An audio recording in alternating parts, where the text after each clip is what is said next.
Hello.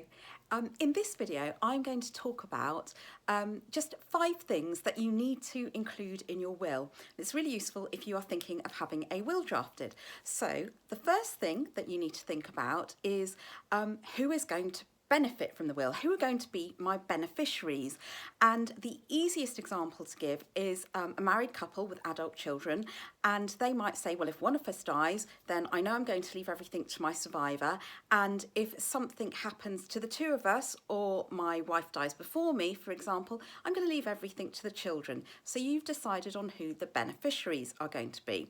The second thing to think about is who are going to be the executors. Now, the executors are the people that have that legal authority to look after your estate, manage your estate, do what it says in the will, and hand the money out, pay the liabilities, and hand whatever the balance is out to the beneficiaries.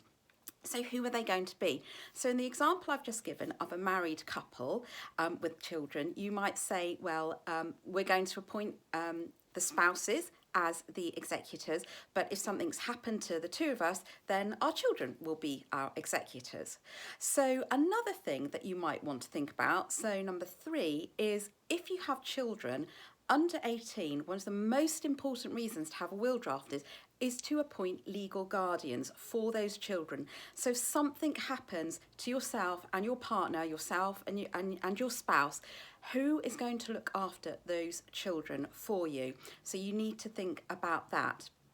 The other thing to think about, the fourth thing to think about is, for example, do you want to put funeral wishes in your will? So do you want to state that whether you want to be buried or cremated, for example? You don't need to go into too much detail, but it's definitely worth thinking about and deciding whether you want it in your will or out of your will.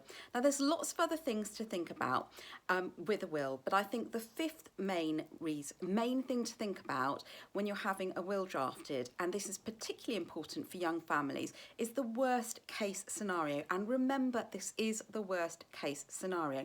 But the worst case scenario is what happens if something happens to all of you. So to you and your partner and your children at the same time. So horrible, horrible to think about, but I will be asking you about that if I was drafting a will for you. How would you want the estate divided up then?